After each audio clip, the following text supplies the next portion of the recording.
Ang Home Development Mutual Fund ay ginawa para sa pagtitipid at para makapag-ipon ang mga miyembro nito. At lahat ng mga transaksyon na yan, dito makikita sa Pag-ibig Loyalty Card. At hindi lang yan, ang card na ito, pwede mo na rin gamiting discount card sa mga hotel na kagaya nito.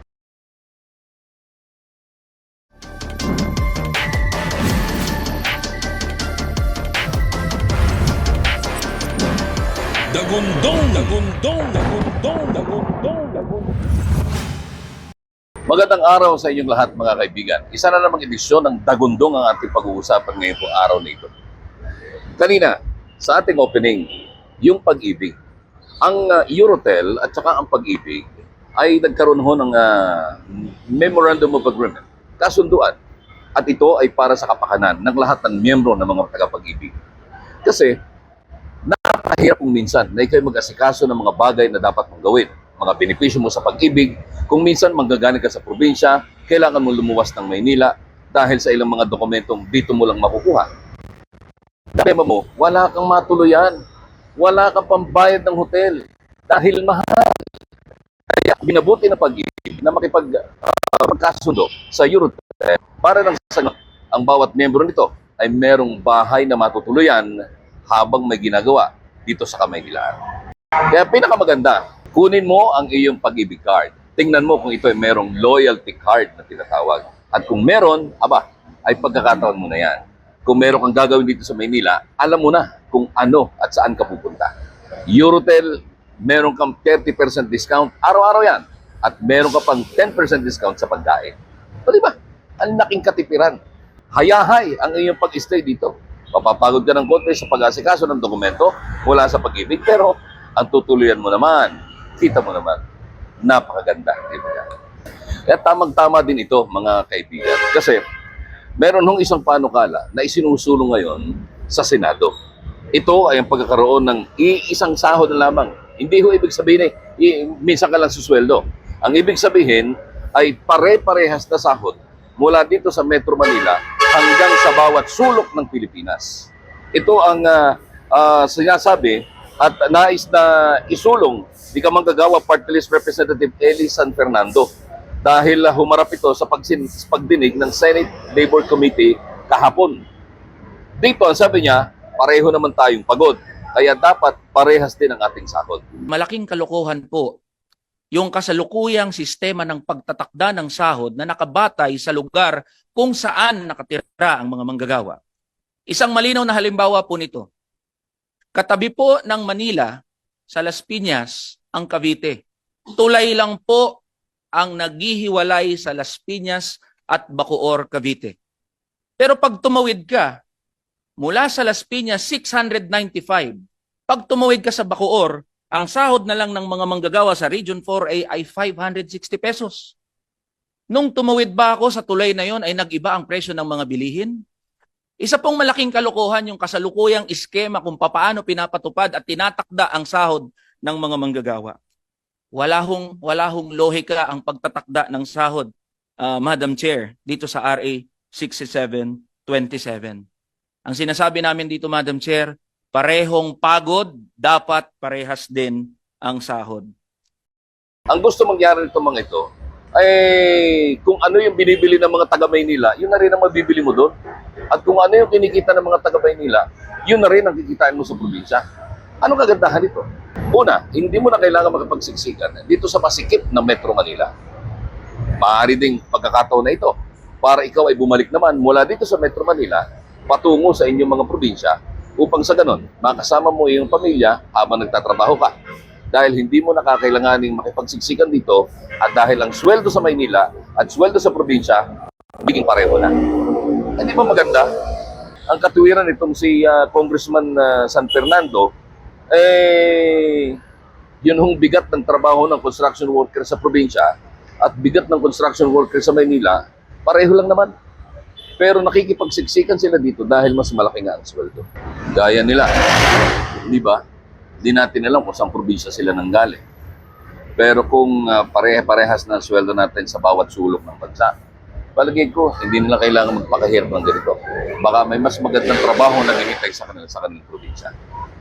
Kaya sana'y matuloy ito, sana'y magkaroon ng katuparan, at sana ito ay tuluyan ng isulong. Dagundong, dagundong, dagundong, dagundong, dagundong. Makulimlim na naman. Mukhang papahana naman sa Metro Manila. Dismayado ho si Secretary Vince Dizon nang siya mismo ang personal na pumunta sa isang flood control project sa may bahagi ng Bulacan.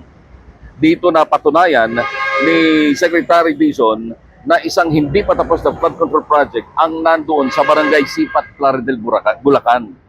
96 million ang ginastos dito, pero hindi pa nasisemento hanggang ngayon.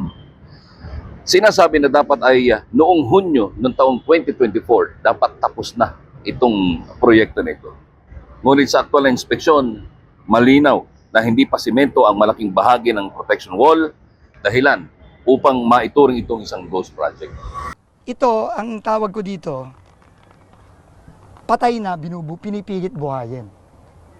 Kasi nabayaran na siya nung last year. Sabi dito ng DPWH, 100% completed na to last year. Pero, siguro, 3 weeks ago, umiinit, nag-iimbestiga na ang Senado, nag-iimbestiga na ang Kongreso, nagalit na ang Pangulo, pinipilit buhayin yung patay. Wala na to ghost project ito Klarong-klaro na ghost project ito. Pero dahil lang sa mga pangyayari, hinahabol ngayon. And kausap ko din yung subcontractor, si Jojo. Kabalen ko ito. Kinontrata lang siya 3 weeks ago. No, 3 weeks ago. Bayad na to, tandaan nyo, bayad. July 2024, bayad na to. Naka-record sa DPWH, completed. Ito na ang pinakamagaling at pinakamabilis na contractor na nakita ko.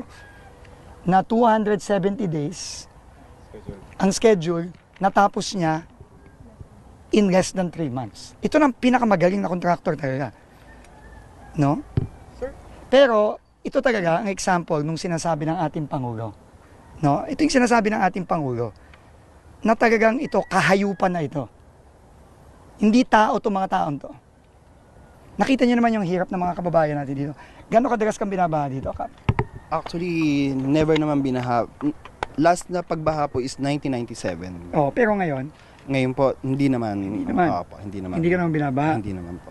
Hindi ka ba nagulat na may ginagawang flood control dito? Actually, hindi naman po kasi medyo, ito po kasing area ng Casa Vista is medyo mababa kaya may possible din May talagang possible. bahain. Pero ito talaga, wala to last year. Ito. Yes po, Wala bali yung mga dulo lang po at saka yung simula. Pero yung pinaka-gap, wala po. So 100, this is almost a 100 million project. Okay, 100 million. Ito talaga, ninakaw yung 100 million na yan. Hanggang kailan kaya ito matatapos? Ngayong nandito na ang at personal na nagtatrabaho si Secretary Dizon. Kaya isa pang tanong na naisip natin, tama ba na tinanggap ng Pangulo ang resignation ni Manuel Bunuan? Sinong sasagot ngayon sa ngalan ng DPWH? Hindi naman po pwedeng si Dizon. Si Dizon nakauupo lang. Yun lang naman mga kaibigan, sa araw na ito, gusto sana nating magkaroon ng good vibe sana pag-uusapan natin.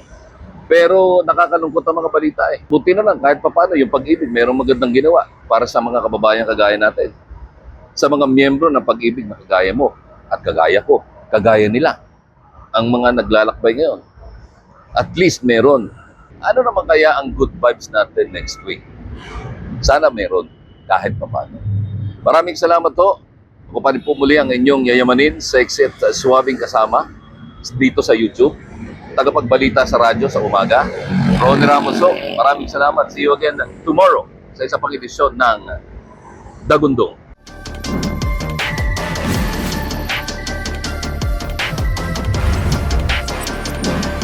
Dagundong, dagundong, dagundong, dagundong, dagundong.